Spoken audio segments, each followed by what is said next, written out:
Kame-Cast with your hosts, Cody Taylor and Doug Keeney. And they're bringing you the best from the world of anime, sports, gaming, music, and much more. This is Kame-Cast, a recreational media production. What's up, world? You're listening to Kame-Cast. My name is Cody, the one, the true champion. The two-time Kame-Cast champion. Mr. Perfect. What's up, Dougie? Not much, man. Just wrapped up a hell of a show, honestly. WWE Evolution. We're here to give our thoughts and opinions on how that went. I guess we'll jump right into it. You know, no sense in pussyfooting around. Beating around the bush. Yeah. So what do you think of it, man? I mean, just overall, before we break it down match by match. Great pay-per-view. For their first outing as an all-women's pay-per-view, solid. There were a lot of great matches tonight. Yeah, I mean, I was really worried about this card going into it. I was worried about it coming off kind of like the way Super Showdown and the Greatest Royal Rumble and all that stuff goes down. Yeah. Where it's like, it feels kind of house showy. And there was definitely aspects of that in some of these moments. Yeah, and some of the matches there were. But overall, the show was very good. There were about 3 or 4 really, really good matches that I was very happy with. Yeah. Even though, not all of them went the way I wanted to, the matches themselves were very, very solid. Yeah. What was I know mine. What was your fight of the night? My match of the night. My match of the night, probably Becky Charlotte, last woman standing. I'd have to agree. That was an all-out war. Yeah, I mean that story has been one of the best told stories that they've done with the women's division since they started really taking women's wrestling seriously. Yeah. And I'm so happy with the outcome. But we'll circle back and give our full. Oh yeah, I just wanted to. But yeah, match of the night for me, probably last woman standing, Becky Charlotte. Yeah. So first night of the match of the night was the Battle Royale. No, it was Trish and Lita. Yes, sorry. And Alicia Fox subbing for an injured Alexa Bliss. What did you think of that? The last minute substitution for Alicia Fox. Good substitute. However, I'm a little disappointed because I did want to see her in that match. Yeah, well, the reason that she got pulled out was because supposedly she suffered some kind of head injury. Yeah, which I can understand. And ever since the whole Benoit thing, WWE does not take any head trauma stuff lightly. Well, I mean, the head, that's your brain, man. You gotta. That's one thing that I hear fighters and commentators and everything preach is you gotta protect that head, man. I mean, absolutely. One bad punch and you could be different the rest of your life. Yeah. And I mean that like mentally, like it could change everything about you, your personality, your morals.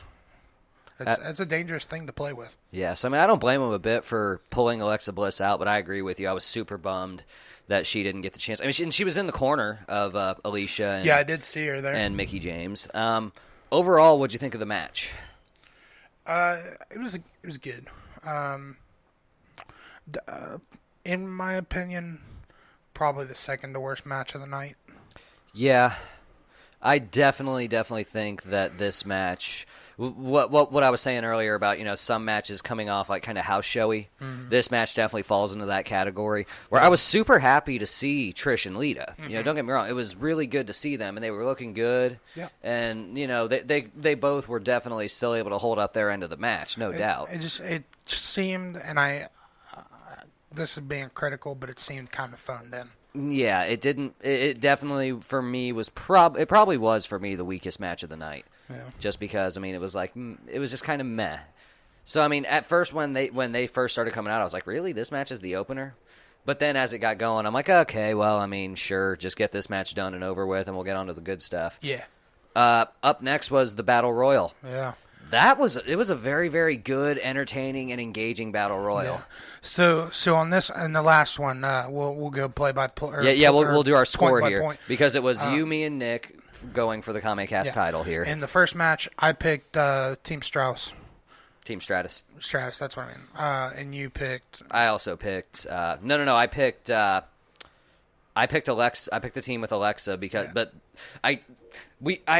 we didn't give ourselves the option to change our picks at that point, although maybe I feel like we probably should have, honestly, at that point in hindsight.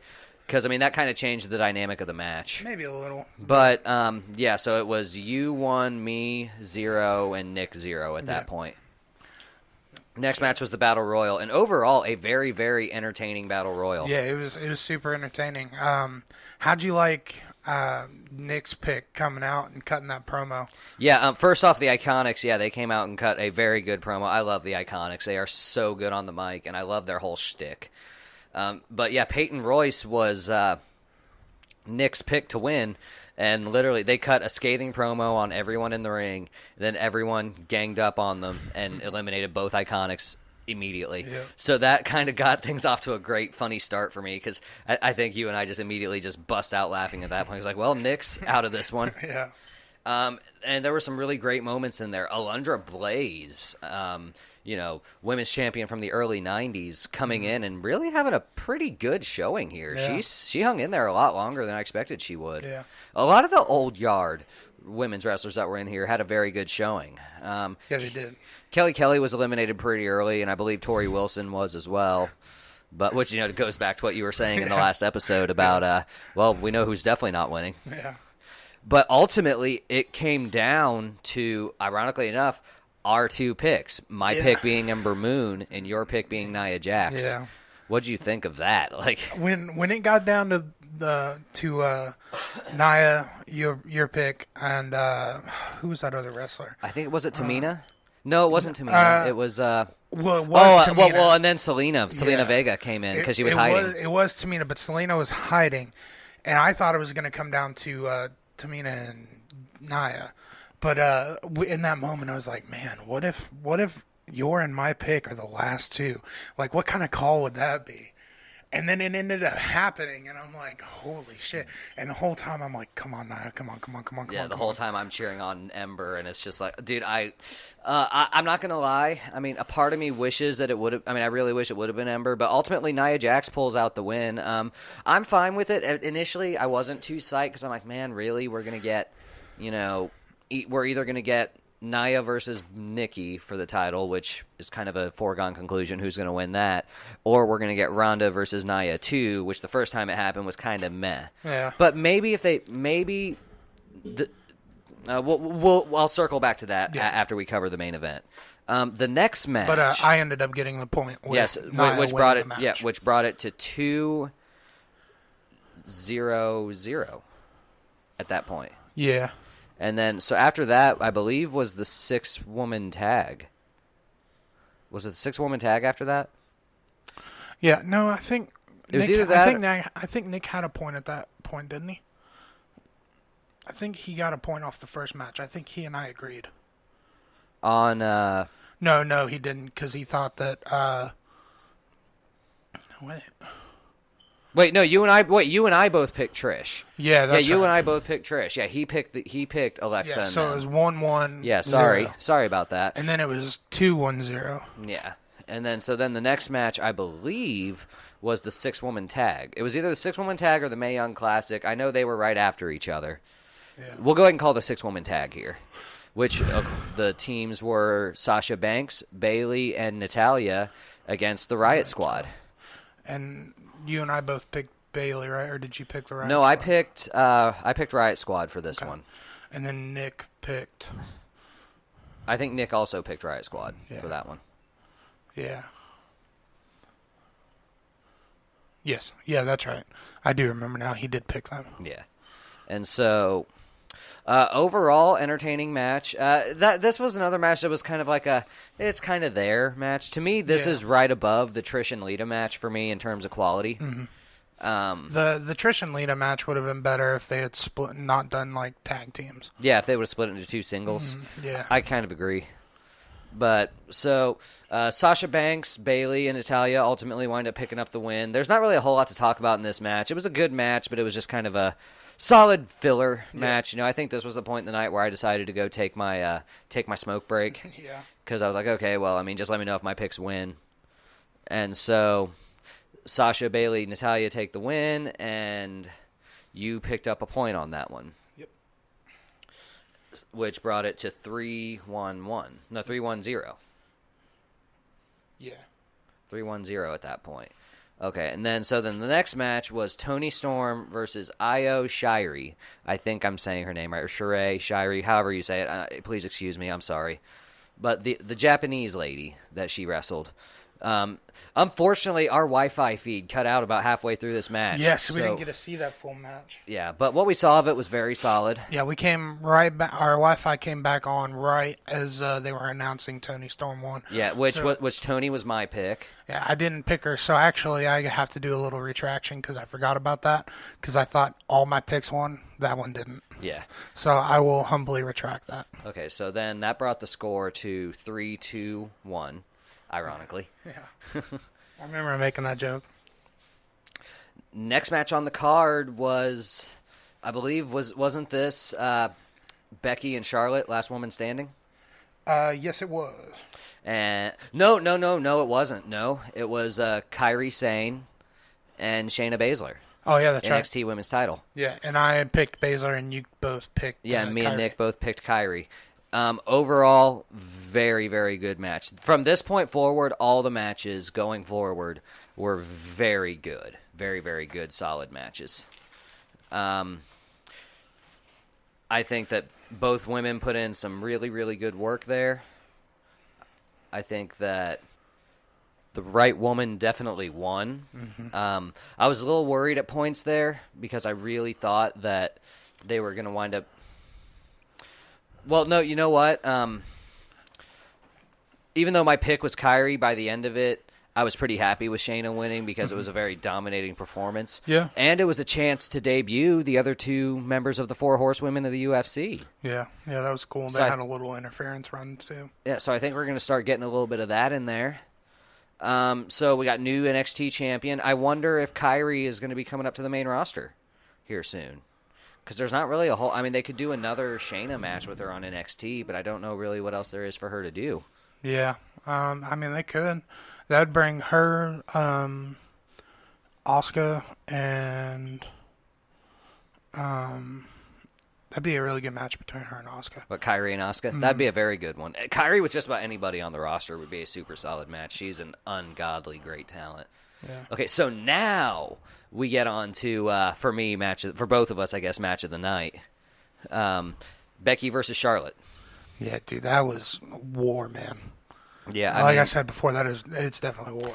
I'll just say this: every single show that we've covered that these two have had a match on, for me, they have stolen the show on every single show. This story has been so well told. SmackDown is killing it with their storylines, man. We had AJ and Joe, which was a very solid one. Yeah, and we also had Charlotte and Becky, which is another solid one.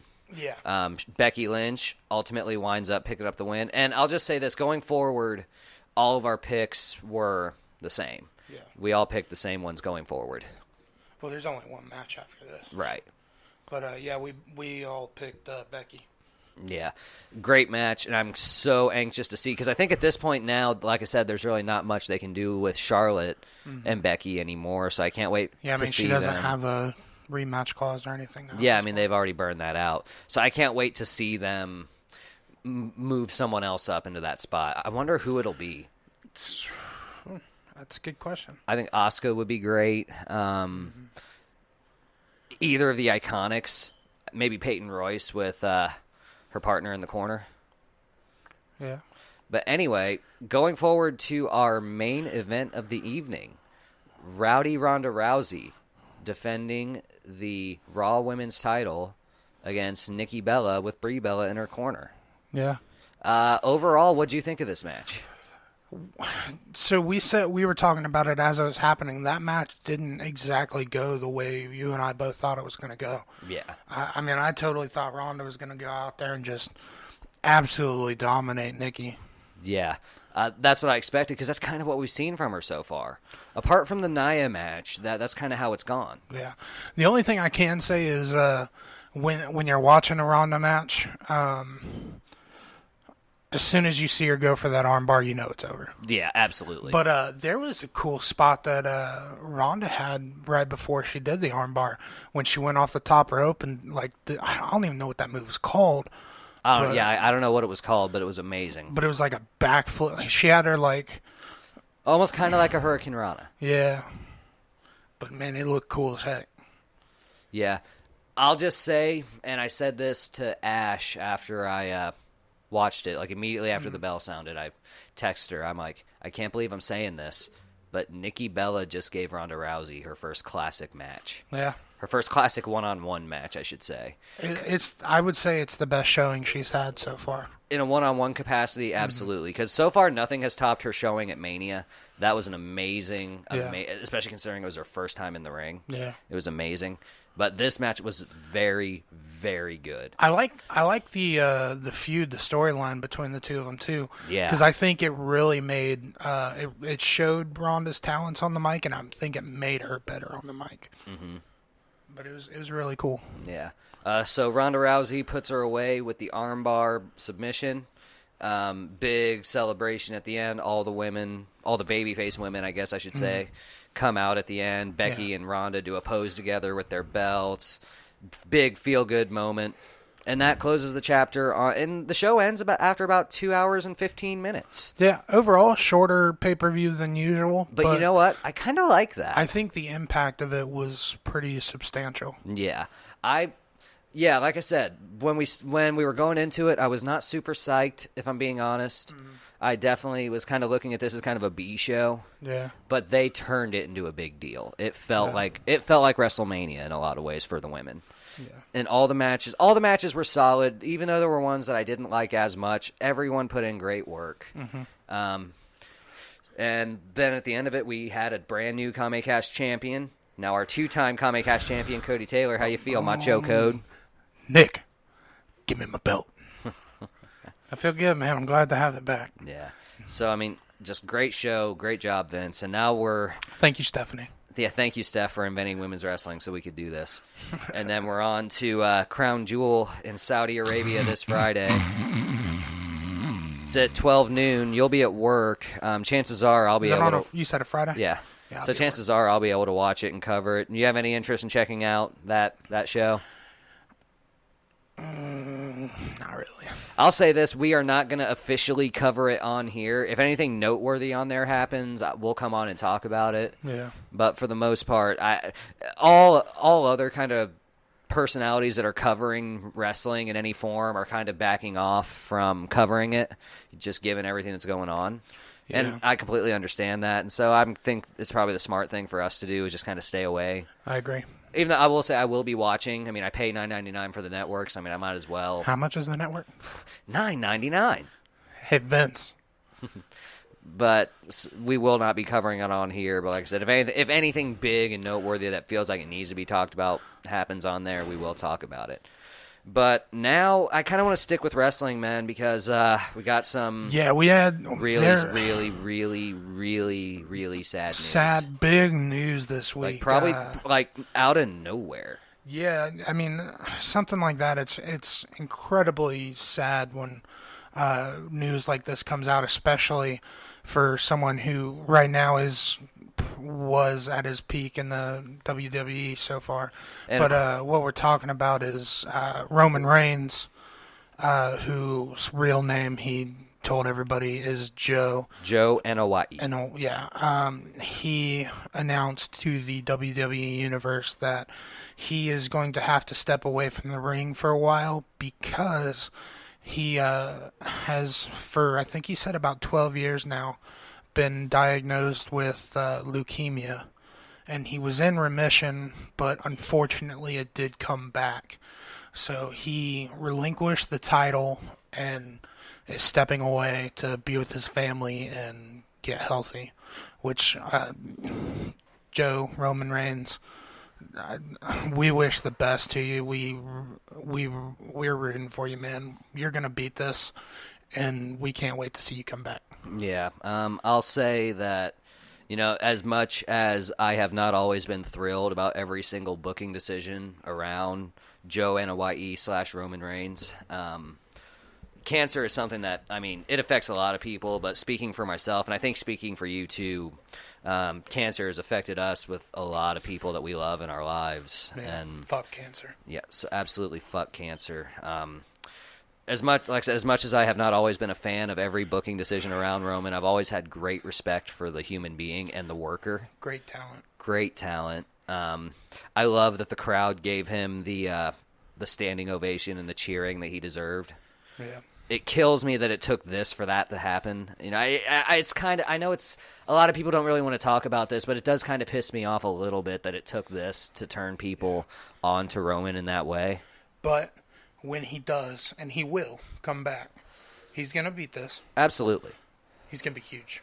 Yeah, absolutely. Yeah, and you and I said it. And I remember, I keep bringing up Ash because I talked to Ash about a lot of this stuff. So, I mean, when I brought it up to her, I'm like, you know, it's really shitty to look at it this way now, but it is kind of true. When he comes back, it's going to completely change the dynamic of his story. Oh, yeah. And people are going to love him. Mm-hmm. So, Roman Reigns, Joe Anoa'i, we wish you absolutely a speedy recovery. Kick out of this figure 4, man. We are rooting for you. Can't wait to see you come back and kick ass like we know you can. And, man, just do everything you can, man. Keep fighting for your family, keep fighting for your friends, keep fighting for your fans. It just sucks, man. It really sucks because we were just getting into a good groove with him. Even though the crowds were still kind of meh with him, we were getting into some really good storytelling with him. Yeah, and I was really starting to enjoy where they were going. Now, I will say this, or did you have anything else to add about the Roman thing before I continue? No, I'm just, man, kick ass. We know you can. We know you will. See when you come back. Believe that. Yeah. But later on that night, first off, we had a very, very touching moment after Roman left the belt in the ring. Dude, that gave me chills when he walked up to the end of the stage and Dean and Seth came out. Seth were there, they did and the Shield fist. Man. Seeing Seth, because you know what's crazy? I was talking to someone about this, and they were saying that there were people online that thought that maybe this was a work. And I'm like, first of all, even WWE isn't going to work that.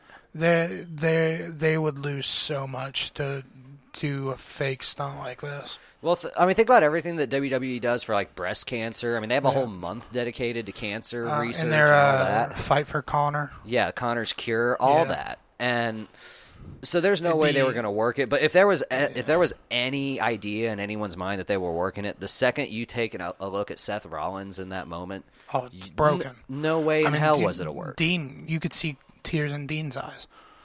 There's no faking that. Yeah. I loved, there was a nice little touch in the Battle Royal tonight with Nia and Tamina Snuka. Yeah, they did. They kind of gave a stare at each other, and there were two people getting ready to turn on them and fight them, and they both did the Roman, ooh-ah, and eliminated both people real quick. Yeah. I love that. And the Usos did a nice little nod to him on SmackDown this week. Yeah. So I love the little tributes that have come in. There's been an outpour of love for him on Twitter and on all social media, so keep fighting, Roman. We can't wait for you to come back and just be strong, be healthy, and believe in yourself, brother. Absolutely. But later on that night, very interesting timing for all this because it kind of makes this storytelling even better for me in a lot of ways. There's a huge payoff that came later that night. Yeah, so the main event of Raw, it was, I believe it was the B team, Bo Dallas and Curtis Axel, I think, that were the Raw Tag Champs. They were defending their titles against Dean Ambrose and Seth Rollins of the Shield. Yeah. Dean and Seth pick up the win, and as they're celebrating, Dean just flips and does a dirty deeds on Seth. Yeah. But in doing so, he turns heel, but in doing so, he kind of like flips back and forth between regretting his decision and relishing in it and doing it some more. So it's like they turned him heel, but they're playing this like split personality, loose cannon thing. Yeah. And I really like that. Definitely playing into the French lunatic. But I love this because now we're going to start to get some really cool storytelling. And it's going to make for an even, if they keep Dean heel, like if once they fully pull the trigger, because I think we're going to get a few weeks of kind of like, is he a heel or is like the split personality thing before we finally get the full on heel turn. Yeah. But if they keep him heel until Roman comes back, oh, can you imagine? Like, say you have a heel Dean Ambrose as the Universal Champ, and then he's like, "Who can beat me? I beat everybody." Rah, rah, rah, rah, rah. And then Hotel, Michael, Shield, and Roman comes out. Yeah. That'd be pretty cool. Total fantasy booking. But. So let's talk about this man. With the unfortunate that he is sick and he relinquished the title, that opens it up to Brock and Braun now competing for the championship. Yeah, at Crown Jewel, it was originally going to be a triple threat, but now that Roman's out, it's just one-on-one for the vacant title. So we're guaranteed a new Universal Champion. Yeah, and it's of my opinion that Braun is going to be the one to win because, quite honestly, you said it, and I agree with you. Nobody really wants to see Brock, the less than part-timer wrestler at this point, hold the title. Yeah. Plus, we all know that he's getting ready to dive headfirst back into the UFC. If he hasn't already. I assume he's already balls deep in training. Oh, yeah. Yeah, the point that I made to you when we were talking about it earlier was if they're going to make... Obviously, they have to make a title switch at this point. I would rather them put it on Braun, even though I think they've done a little bit of damage to Braun's character in recent months. Yeah. I would rather them put it on him as a full-timer, someone that's going to be there every week. Yeah. Because then you can get into different storytelling with different people. Yeah. Now, see, here's where the can kind of gets kicked. Who believably can beat Braun right now? Point, like right now, as of this recording, where we sit with the landscape. Yeah. They're building up Bobby Lashley pretty well. They're doing some pretty good work with him. They have Leo Rush as his mouthpiece. For me, it all depends on how they book Braun, too. True. Because, I mean, Braun's kind of been playing as a heel the last couple months. Yeah. So I hope that they maybe put him back into, like, the babyface spot that he was in before and have him be that kind of champion because they're kind of positioning Bobby Lashley as a heel. Mm-hmm. So they could have those two go at it, and Bobby Lashley could believably beat him. Anyone else beyond that, you would have to do a little bit of work. Like, I would fully believe Finn Balor could, even though he's so much smaller than him, could be a contender in something like that. I think he could probably keep Braun busy enough to win the match. Yeah. Now, my initial gut reaction when we were talking about it in the car on our way back from a trip earlier was, maybe get it on Braun and then quickly transition it onto either Dean or Seth so we can add that to their rivalry. And then it hit me. I'm like, well, no, Seth is already the Intercontinental Champion, so why not use that rivalry to build up that title? But I think Braun, I want to see, because Braun is, for a big guy, Braun is really good in storytelling. Like, his rivalry with Roman Reigns last year was one of the best, legit, one of the best, I'm sorry, I lost my train of thought. That's okay. I'm sorry. His rivalry with Roman Reigns was one of the best rivalries that I've seen in a while. They had quite a few great matches. And then even when it was renewed for Hell in a Cell a couple months ago, still a great feud. So I would love to see him in more feuds. My first top of my head would be Bobby Lashley. What about you? You brought up something interesting in the car. I did.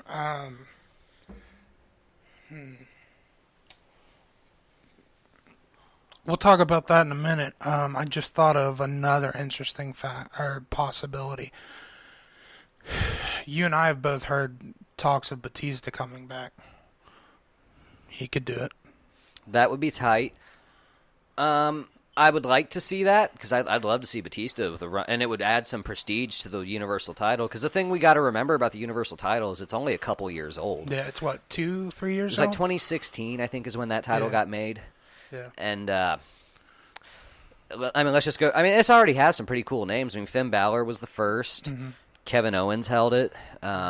Goldberg held it. Lesnar held it. Yeah. Then Roman. So, they've had five champions in the history of the belt so far. So Batista, having it would add some prestige.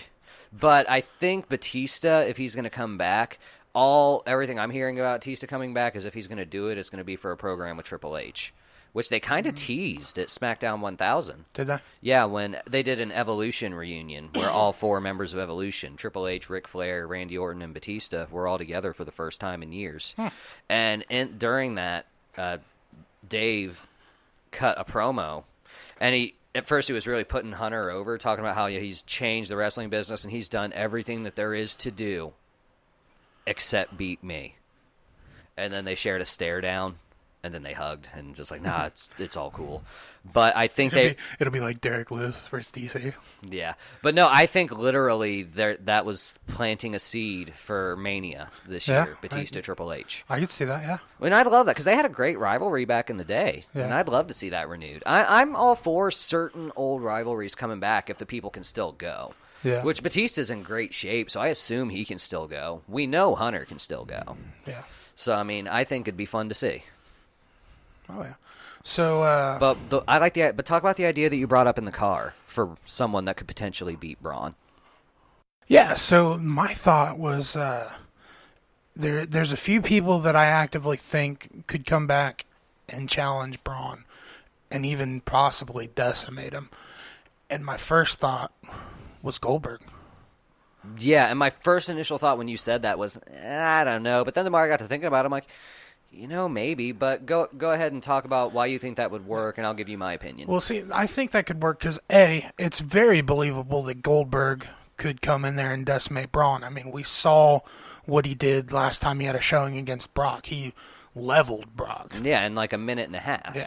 So we know it's absolutely believable that Braun could lose to Goldberg. But then that also opens up that there are active people on the list that could definitely beat Goldberg. Yeah. So I think it opens up a pretty good avenue of people that could come in and challenge for the Universal title. I like that. Because I'm a Goldberg mark. I mean, he was one of my favorites when I was a kid growing up. When I first got into wrestling, Goldberg was on top. Oh, yeah. But the problems that I see with Goldberg, and I think I said this to you in the car, is kind of the same problems I see with Brock, but it's twofold. The first one is the problem that they have with Brock, where it'd be kind of a part-time thing. Because I don't see Bill coming back and doing every week on TV and then doing house shows and all that stuff. Yeah. I think it'd be a lot more likely that he'd do a part-time thing like Brock, and that would kind of put us right back in that same position. Yeah, that's true. The only other problem that I have with it, and I'm not trying to pick apart your idea, because I really do like it, and I wouldn't mind that. I think it'd be really cool, because I wouldn't mind seeing Goldberg come back and have a run where he wrestled some new talent. I really liked the mini showing that we got with him versus Kevin Owens. And but the only other problem that I see with it is the way they booked him in his last run, where he flatlined Brock Lesnar. And it took Brock taking him to the limit at WrestleMania for him to get him back, for him to get that belt. Yeah. And so I don't know if you want to. I feel like it would almost diminish the work that they did with him and Brock a couple years ago if they had someone else beat him. Yeah. You know what I mean? Yeah. So with that one, let's get on to the rumor mill one that I talked to you about. Okay. So there is a rumor floating around that The Rock has been training to possibly make a comeback to the WWE. And if he was to do that, it'd be cool because, of course, The Rock could whoop ass on Braun. But it'd be cool because he could come back and be like, I'm the people's champ. It's time for them to stand up and have a true champion. Can you hear it? Can you see it? Can you feel it? Because you can certainly smell it. The electricity. Brought to you by the jabroni beaten. Ha! Pie eaten. Not afraid to sweat. Not afraid to bleed. Gonna beat that 7-foot bastard. Guaranteed. Oh. But man, that'd be cool. That'd be super cool to see Rock come back for that. I wouldn't mind seeing that. There's a few programs I would love to see The Rock in. I'd love to see Rock versus Roman. I think Rock versus Roman is a natural one. Here's another interesting rumor mill thing, and it kind of started a couple weeks ago that it first kind of got planted in my head. Yeah. A couple weeks ago, the Young Bucks and Cody Rhodes and Hangman Page all tweeted about how they just finished making their final Bullet Club style T-shirts, and that they were going on sale, and that you better grab them while you can because there's not going to be any more. Yeah. Well, and it leads to going forward. Not too long after that, earlier this week, someone tweeted Cody Rhodes about something to do with the Bullet Club. Mm-hmm. And he basically said in his tweet that he's no longer a part of Bullet Club. And that Bullet Club is a Japan thing, and his contract's up with New Japan, and now he's no longer part of the Bullet Club. And then add on top of that, he did just drop the belt to Nick Aldis. Yeah, the NWA 70th anniversary show was last weekend, and Nick Aldis beat Cody Rhodes, and by all accounts, a brilliant 2 out of 3 falls match to retain the NWA title. And there's talk that his Ring of Honor contract might be coming up. Yeah. Same with the Bucks. This creates a very interesting scenario. What if, and I'll get to my opinion about it in a bit, but what if they're clearing the decks, the Bucks and Cody are, to go back to Vince? What if an offer's come up? Yeah. What do you think about the idea of Cody Rhodes and the Young Bucks stepping foot back in, well, for Cody's case, back in WWE? First I'll say I love this version of Cody. Mm-hmm. What he's got going on now, I think it's absolutely the best he's ever been. No doubt. Like you said earlier, I agree. I would love to see him in the WWE, but it's also kind of scary because we've seen what they've done with him already. Well, not only him, but just people that they've brought up either from NXT or people they've brought in from other promotions that were big stars. Yeah. And they kind of get lost in the shuffle. Yeah. Like guys like Bobby Roode, who was on top in NXT, a top guy in TNA. Yeah. Very rarely do they get it right with people that come in from the outside. Yeah. And even though Cody has the history there, his history there isn't that stellar to begin with. No disrespect to anything Cody did while he was in WWE. He did have some good moments in there. Oh, yeah. His work with Legacy when he first came in was great. Mm-hmm. When Stardust first started, I really enjoyed it. I thought that maybe they should have killed it after he finished fighting Goldust. Mm-hmm.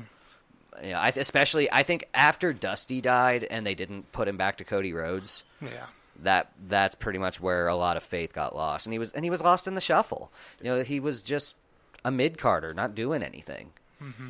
And I'm so scared of him going back and that happening. And I'm scared of the Young Bucks going in and getting lost in WWE tag team limbo because WWE, even though they're doing better with tag team wrestling now, they're not taking it as seriously as it really deserves. Yeah. And I'm worried about the Young Bucks coming in and being, again, lost in the shuffle. Because the thing is, Cody and the Bucks don't need WWE to succeed. No, they've definitely more than proved that. And by that same token, we got this massive Madison Square Garden Ring of Honor New Japan show coming up WrestleMania weekend. Yeah. That a lot of it is dependent on Cody and the Bucks. I mean, you mentioned Kenny earlier because you talked about maybe Kenny going with him, and I say Kenny probably won't make that jump. I think Kenny's got too much of a good thing going on in New Japan. Yeah. I think he's already making WWE level money in New Japan, so there's no point. Yeah. You know, he's already on top. Why work from the bottom somewhere else? Fair. But, you know, Kenny on his own with the New Japan and the rest of the Ring of Honor talent, I don't know that they fill Madison Square Garden without Cody and the Bucks.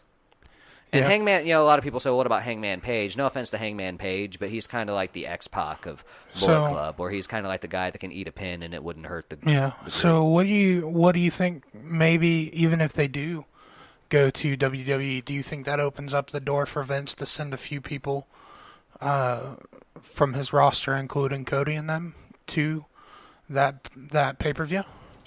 Man, it would be awesome if Vince was smart to the way the business is now. I would say yeah, because, and no offense to Vince McMahon, I mean, he's the guru, he's the god of wrestling, but I don't see Vince working with another company like that. But then again, we see when you see what's going on with NXT over in the UK, because they got the NXT UK division now. Yeah. But they allow all their UK talent to still work indies and still work for like the Progress promotion. Yeah. And stuff like that. So they could work something like that out, but do they want to do that with someone like a Ring of Honor or a New Japan who would at that point be direct competition? Yeah. I would love to see it, because then it would open up if they'd be willing to do it with Cody and the Bucks. What if, for one night only at a Ring of Honor event in Madison Square Garden, Bryan Danielson makes a return to a Ring of Honor ring for one night only? That'd be cool. I think the way the business is now, it would be super smart for all the companies to partner up. To mingle like that, yeah. Why not? Instead of having all these different divisions, make one big wrestling family. Let everyone have a piece of the pie. Yeah. You know? And everyone's already getting a piece of the pie, but make the best pie possible and just bring everyone together under one roof. It'd make a lot of sense. But then there's a lot of different maybe there's too many chefs in the kitchen for that. Maybe. Because then you'd have Vince, then you'd have the creative people for Ring of Honor, the creative people for New Japan. Well, maybe they could do... I'm sorry, I'm kind of just droning on here, so stop me if I... But maybe it'd be something like where they come together like once a year. Like at Mania. Maybe Mania would be the event where all three companies come together. But from time to time, just do talent swaps. Where send people from WWE over to these other places. Yeah. Makes sense to me. Yeah, that could be very cool. It's amazing how quick these conversations fly by. Yeah, that's fun, man.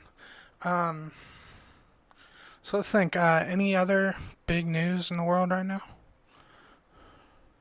Well, one thing I do want to talk about, not really talk about it, but just send my condolences and our condolences to the families of everyone that was affected by the shootings in Pennsylvania. As of this recording, I believe it happened yesterday. Really? I didn't hear anything about this. Yeah, the story is someone shot up a synagogue. I think I did in Pennsylvania hear a little bit about that. Killed like over 10 people. So thoughts and prayers with the families. Yeah, that's... I'll say this, man. It's an absolute tragedy. We, as a nation, there's an epidemic there, and there needs to be something drastically done about that. It's more hate, man, and it just fucking sucks. Yeah, I mean, I don't know exactly what that is that needs to be done. Maybe it is some form of better gun reformation or gun control. I don't know. Definitely need more awareness of mental health in the world, because I think that is a huge factor that plays into it. But I don't know enough about that to really have an opinion or talk about it. So I think I'm just gonna leave it at that. Absolutely, and I'll just leave it at, man, hate sucks. We got to do better. We just got to do better. I agree. I'm trying to think of something happy, because I don't really want to. I don't know if we've really talked much about it on the air. Music news, and it's kind of more music news for me than anyone else on the show. Kiss, a few weeks ago on America's Got Talent, announced their farewell tour. Yeah. We mean it for real this time. Yeah, I mean, that's definitely big news. I mean, they're godfathers of rock. I mean, it's a long run. Yeah. There's not a lot of bands out there that can say they've had that long of a run and that triumphant of a career. Absolutely. I mean, I think I've talked about it on the show a couple times. I certainly probably talked about it when we did our breakdown of musicians and bands. Kiss was my gateway band. And And, they were kind of the ones that knocked down the door for me. Even though I'm not a fan of a lot of decisions that they've made, musically and business-wise in their career, definitely a little bummed to hear about it. But at the same time, everything comes to an end at some point. And I'll be going to see that tour as many times as I can, I will say for sure. Because, when you have a band like that that's so important to you, you want to do everything you can to go see them. Yeah, that's definitely true, man. They did just debut some new costumes that I did not like. Yeah. Tommy Thayer looks like a fucking Power Ranger. I thought it was kind of cool. Man, other music news, it's not a reunion, but Maddie Montgomery, formerly of For Today, before they retired their band, posted on his Instagram page, it's not a reunion, but the whole band is going to be playing a few songs at the memorial show for Kyle Pavone. Like For Today will be playing there, just yeah, not like the band will be playing, but it's not like not like a For Today reunion. Yeah, they're not show. playing For Today songs. They're playing 2 tribute songs. That's nice. Yeah, that's nice. Do you think? I got some music news that we can get onto, but we'll wrap this up before we get onto that. Do you think that there's a door out there that you see those guys potentially ever reuniting? I think eventually I could see them doing probably like Devastator, like some odd year anniversary, like probably not tour, but maybe like 2 or 3 shows. Yeah, I could see them doing something like that along the lines of like what A Day to Remember did with their 10-year anniversary for Those That Have Heart, I think it was. Yeah. I could see him doing that. Yeah, I think it'd be cool because they were a great band. They were one of my favorites of the post-hardcore scene for sure. Honestly, they probably put on the best live show I think I've ever seen, and that's competing with A Day to Remember when we saw them back 2 years ago with Blink. Yeah, because A Day to Remember, they put on a fantastic show, but For Today just puts so much passion into everything. The energy, the passion, when they were playing in the room, it literally, you could just feel the electricity from everybody. Absolutely. Yeah. But that'd be cool. So moving on, what other news did you hear of? Well, this is a hell of a callback because this goes all the way back to our teaser episode, the very first subject that we ever covered on Kame-Cast. And that was Tim Lambesis and As I Lay Dying. Oh, yeah. I think it is now starting to kind of fall off the rails a little bit. Yeah, I heard, I don't remember exactly what I said, but I heard that they were kicked off a festival because of fan outcry. Initially they were booked on this festival in Europe, and fans requested for them to be there, but then there was a big backlash from people when they heard that As I Lay Dying was going to be performing. So the promoters of the festival put out this long statement talking about how, they want to create a safe and equal space for everybody. So in the interest of keeping the peace, they were dropping As I Lay Dying. Yeah. And I think they even said in the statement that they almost expect a lot more festival promoters to do so. After a fairly successful start where, their new single was pretty well reviewed by critics, and the first round of reunion shows they did sold out and did very well.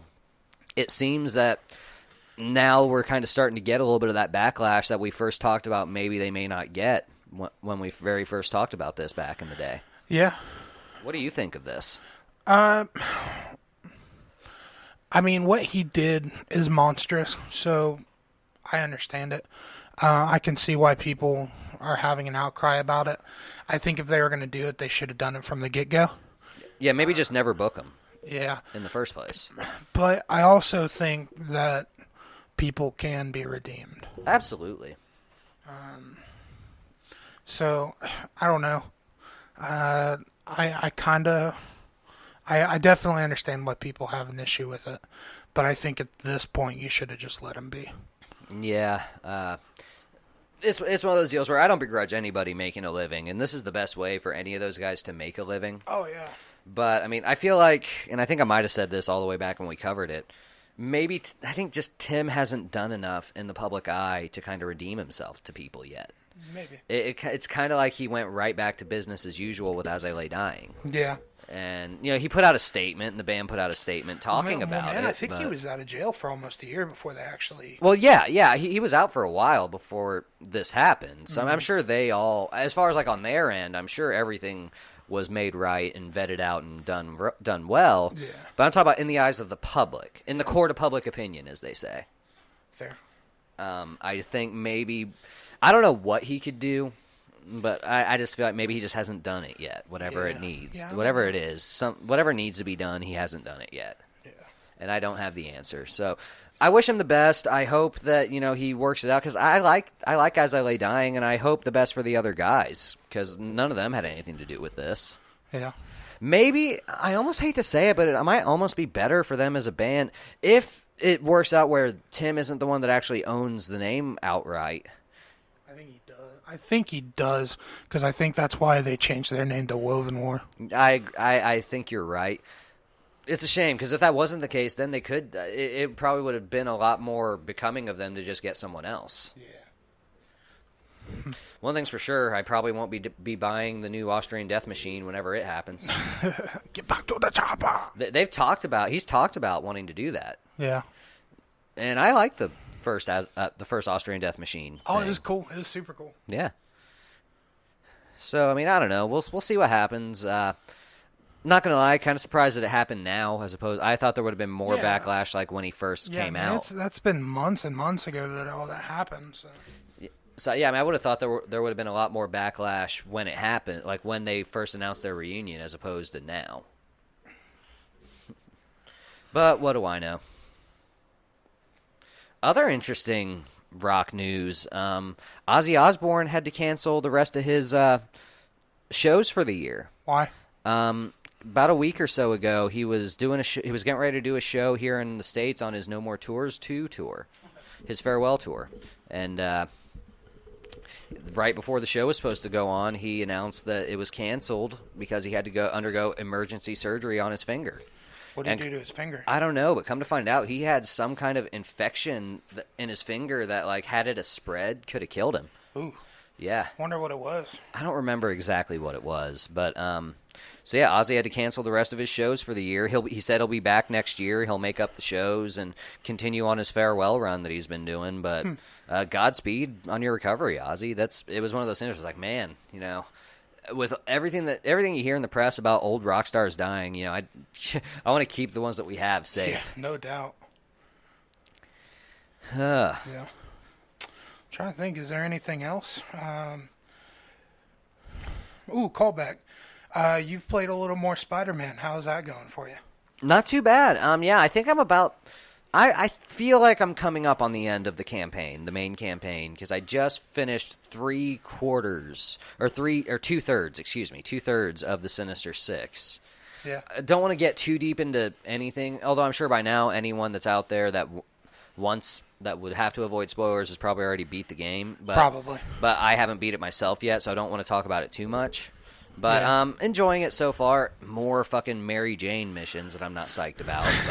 But, but overall, I really love the game, man. Good. So I haven't got to do much on it. I played it for a little bit, and then right before it kicked into an MJ story, I quit playing for a little bit. But I've been playing Fortnite recently,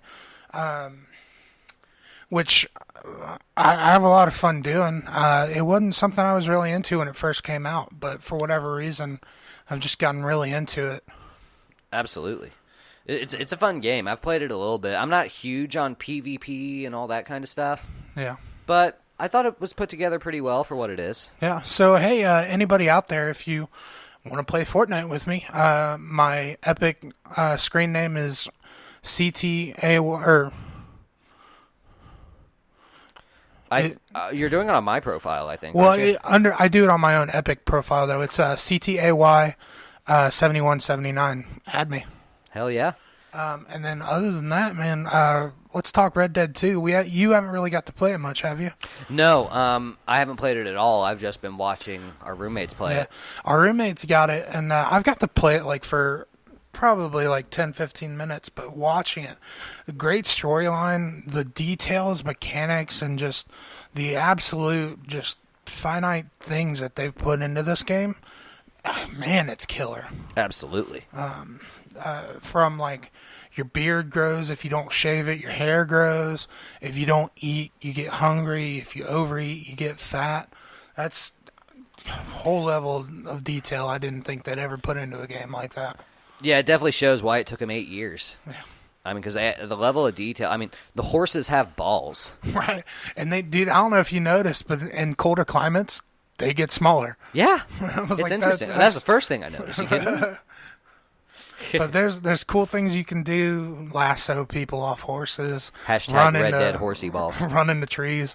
Our roommate currently has lost like 3 horses when he wasn't even playing. He got so heated yesterday roommate. about the horse.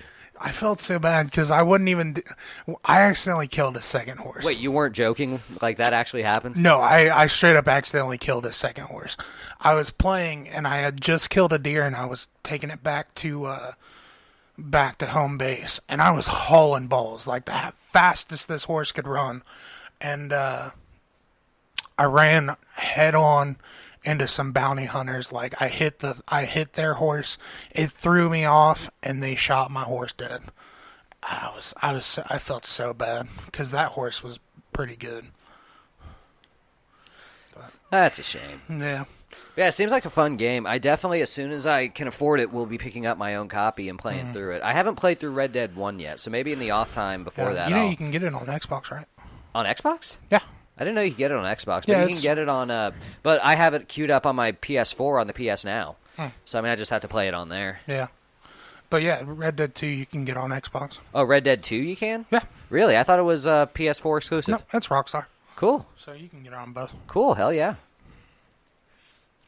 So yeah, if you're a gamer, obviously I'm sure you probably already have it, but yeah, check out Red Dead Redemption 2. Yeah. Curious to see the online component, because from what I hear, that's going to be massive. Yeah, I think we're still like 26, 27 days out from that. Yeah. But I'm sure we'll get into that later.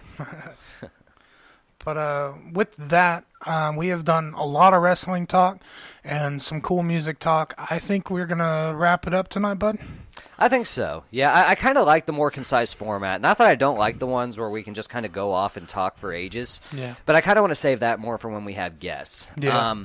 Really, really cool stuff happening here in about the next week or so. I don't want to make any formal announcements yet because, you know, we want to make sure that everything goes through the way it should. But if everything lines up, there's going to be a lot of cool Kame-Cast, KCM-related content coming your way here in the next week or 2 weeks. And one other thing I want to talk about as we're wrapping up, we just this Friday on YouTube put out our first podcast episode. Yeah, we have our YouTube page is live now. Yeah. So we just have a podcast up now. We are in the midst of writing and filming a few videos for our other channels, and then once those are edited, they'll be going up. But for now, you will be getting podcasts on YouTube as well, and who knows, maybe we might also put some bonus content up there. Absolutely. Yeah, now that we're expanding and going to YouTube, we might start doing like special side things for, you know, like maybe every now and then we'll do something that's, you know, iTunes and you know, the podcast exclusive stuff. Yeah. Every now and then we'll do something that's YouTube exclusive. Yep. So there's a lot of stuff coming. We have a lot of things in the works, but for the time being, Kame-Cast Media is live on YouTube, and that will be where, if you don't have any of the streaming services, that's going to be the new home for Kame-Cast. Yeah, absolutely. And here in the coming weeks to the next couple months, you're going to be seeing some new content. I'm actually getting ready to start prepping a brand new show that I will announce here soon as we get off the air here. But yeah, a lot of cool Kame-Cast Media coming your way. A lot of really cool opportunities coming up to grow the show. Can't wait to let you guys in on them. Yeah. So any updates that we're going to be putting out on that, you can give us a follow at Kame-Cast Media on Twitter, spelled out the way it is. You can check me out at Kame Code. That's Kame_code. You can catch me at Kame Doug, at capital Kame, capital K, and capital D in Doug. But yeah, just look us up on Twitter. Follow Kame-Cast on Facebook. You can find us at Kame-Cast Official on Facebook. On Spotify? Yeah, we are on all streaming platforms. Apple Podcasts, Spotify, Spreaker, SoundCloud, Ask Jeeves, Braille. However you get your podcast, we are on it. YouTube now. We're gonna look to see some pretty cool content coming out soon. Absolutely. Or content. So as always, guys, I want to thank you so much for listening. Thank you for another awesome show. I've been Doug Keeney. And I'm your true champion, Cody Taylor. And this is Kame-Cast. Bye-bye. Peace.